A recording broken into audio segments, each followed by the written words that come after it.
I did not picture myself as becoming the CEO, becoming the richest, having the biggest car. But I did picture myself as being really good at my work. I say that we are fierce learners. You keep learning. The formula that I have is simple. If my morning starts with that meditation and the physical workout together, after that you can throw whatever you want at me. You can throw a thermonuclear bomb, nothing is going to happen. So a lot of people want to get into the world of marketing and branding without really understanding that world. That's why I thought that we'll do this interview today. I'm actually with one of my business idols and mentors, Mr. Kiran Khalap. So thank you so much for being on Beer Biceps. There's a lot of value to be gained from Kiran. So I call this interview From Monk to Millionaire because that's where Sir started out. He started out from a spiritual beginning and went and conquered the world of business and entrepreneurship. So he taught in J. Krishnamurthy School in Banaras right after college? Yes. The day I finished my practical exams, I was on a train to Banaras. And immediately after that, you transitioned into the world of advertising and branding? Correct. And became an advertising mogul. Today you're the co-founder of Chlorophyll, which is one of India's biggest branding firms. Okay, so can we rewind to your past a little bit? Like when you were a college graduate, what made you go and take up that teaching career suddenly? That's not how most Indian college grads think. Yeah. So I had this drive, I think even when I was 17, I had this drive about what is truth, what is reality, where is God, what is God, all of that. So I ended up reading every book of philosophy on earth. Immanuel Kant and Sartre and Heidegger and Upanishads, and I understood nothing. Until I read J. Krishnamurthy. He was known as the 20th century Buddha. So there was one single book which I read and it was like a one bulb going off inside. Everything clear, my life changed, it became phenomenally disciplined. So that changed my life, and I told my father that, I have to show my gratitude to this guy by helping him. I didn't even know he was. Krishnamurthy's thing was that instead of living like a monk when you've grown old, if I can influence youngsters to watch what is happening inside their head and their heart, if I can influence youngsters to have a deep relationship with nature so that they don't exploit it, if I can have an understanding, create empathy amongst themselves at a young age, then there is a greater likelihood that when they grow up, they will live like that. That was his starting point, and therefore he said, if I have to change society, I must start with schools. Okay. Which do this, which I liked hugely. It made sense. So the day I finished my practical exams, I sat in a train, went off. My father asked me, what are you going to teach? I said, I don't know. How much are they going to pay you? I don't know. Where will you stay? I don't know. Where is it? I don't know. I've just been told that you get off at Mughal Sarai and from there take a rickshaw for $2, you'll reach this school. So the principal asked me, but where is have you passed your BSc? I said, no, I don't know yet. The results are yet to come. Will you pass? I said, yes. So he said, you stay here for a couple of weeks, we'll feed you and give you shelter. If you like it, you stay. So I stayed for 4 years. Wow. This is like a modern day monk story in a way. Yes. So what did that phase give you for your business life that you'd come back to later? Yes, I think it sounds surprising, but a total lack of ambition. Okay. Yeah, I think that was the biggest thing. So there was never this striving that I must be the biggest. We always wanted to be very, very good at what we did. We should not mistake lack of ambition for lack of purpose. Okay, so my lack of ambition, I mean, I did not picture myself as becoming the CEO, becoming the richest, having the biggest car. But I did picture myself as being really good at my work. Yeah. You pictured yourself as adding value. Yes, I have to. Therefore, even when we started Chlorophyll, he said, look, there are so many experts in this field, but it is not working at X, Y, Z levels. So we invented our own model. Wow. Got it. Right? We invented our own process. Not only that, that process and that model have changed over time. I say that we are fierce learners. You keep learning. So how do I adapt that learning to the way I define brands? Got it. Right? Wow.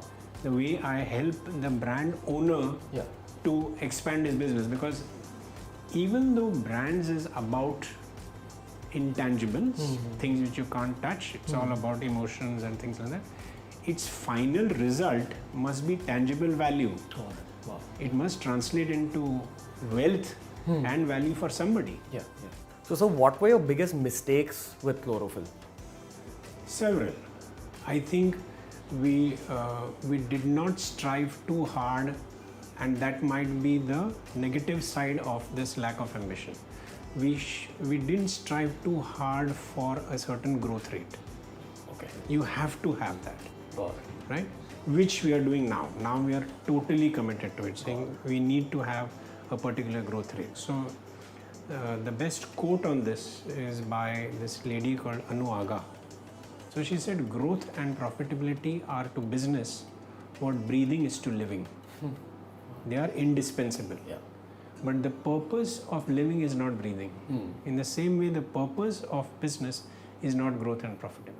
So they say that in 10, 20 years from now, the jobs that are going to exist will be greatly different from the jobs that exist 100%. today. 100%. So as like a veteran of the marketing industry, for kids, who say that, oh, I want to enter marketing, I want a career in marketing, what do you suggest? Like what skill set should they acquire right now? It can't be a specialist skill set. You can't be a specialist of one thing.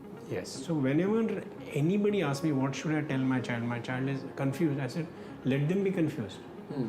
Let them pursue whatever they require, but the future jobs will be for people who have multiple viewpoints Got it. Wow. of the world. Yeah. So specifically from marketing and branding in India, what do you think are the skills required for a guy who wants to stay in India and wants to build a beautiful career in marketing? Understanding of human beings. Okay. You think that's what marketing is at its core? At its core. So how is the human being behaving? Luxury homes. What does luxury homes mean in the US? It will mean a backyard where you can make your barbecue and something. What does it mean here? It will mean what we call a star architect. So and so made my home. Wow. Crazy. You have to understand this. The difference in psychologies of Absolutely. And therefore, the driving force is empathy. Yeah. Can I stand in your shoes and understand why you're behaving the way you're behaving? Then only I can make sure that my brand connects with you. Right? So, but how does a kid create better empathy within himself? Like, how does he work on his empathy? How do you improve that skill of understanding another human being? I think if the starting point would be to first accept whether you have empathy or not. Are you listening to people? Go out and listen. Okay. And Actually go out. I mean, the world's greatest brands do exactly that. If you look at Nike does not do any formal research, but all the time their people are out on the streets talking to the kids in the ghettos, the athletes, the women who want to run. This is such a simple understanding of who is looking for what, right? So, coming back to this concept of empathy, I know that you're a big meditator. So, you're someone who practices Vipassana a lot. And there's a lot of people who are intrigued by the concept of Vipassana. How would you explain Vipassana? So the concept is very simple. The only action of the human body which is governed by the conscious and unconscious method of the body living is breathing. Like it's both voluntary and involuntary. Exactly. Those are the right words. So you can't force yourself to digest faster, but you can force yourself to breathe faster. At the same time, when you are fast asleep and a mosquito comes and bites you, you'll slap it and your breathing rate will increase. Got it. Unconsciously, involuntarily.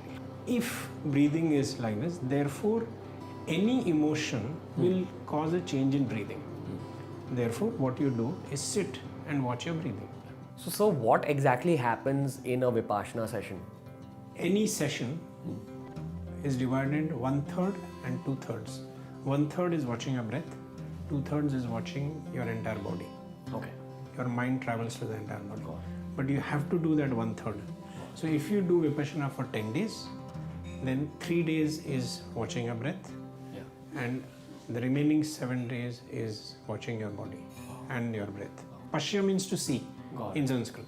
So seeing clearly means Vipassana.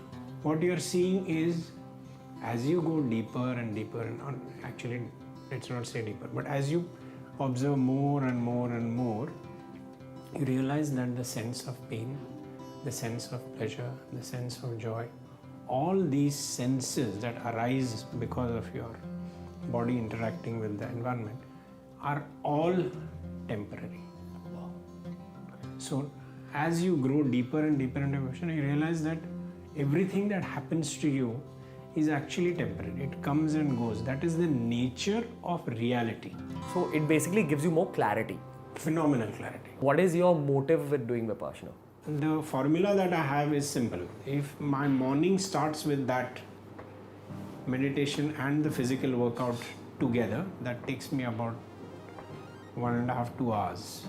After that, you can throw whatever you want at me. You can throw a thermonuclear bomb, nothing is going to happen. Would you say your two biggest weapons in life are you working out in your meditation Yes. for your career? Yeah. It has changed everything after that. It has evidently given results, right? So that my sense of ups and downs, going into depression or not depression, and just becoming overly joyous, that whole thing has minimized. So you've become more monk-like, more zen. Yes, if at all. What actually it will lead to is the miracle in day-to-day life. Your relationships will change dramatically. Because you are not hungry for something to get from somebody, right? Your relationship with yourself changes. Your relationship with your organization changes. So when we have our weekly meetings now, we have forced everybody to have a 10-minute Vipassana session. Wow, crazy. So one last question that I want to ask you, which is, if you were to give one piece of advice to an 18-year-old, what would it be? Again, it sounds like a cliche, but you must follow what you like doing. It might take a little bit of time To figure out. but be patient, be kind to yourself. It doesn't have to come in a day or two. Once it comes, then become the only one who does that. Imagine living a life where you're doing something completely against your own will. Not only are you spoiling your life, you're spoiling the life of everybody around you, because you have become a crotchety, irritated, unmotivated person, as opposed to somebody who's just bubbling, saying, yes, come on, come with me, this is the pilgrimage we want to have, Beautiful. So basically, your advice is to look forward to each day of the rest of your life, which will happen through choosing the work that you enjoy. Yes. So Kiran, sir, thank you so much for this interview. As I said, every single question you ask helps clarify my mind. Okay, I'm glad. That means a lot. Anyway, sir, thank you. I'm going to link sir's handles in the description box.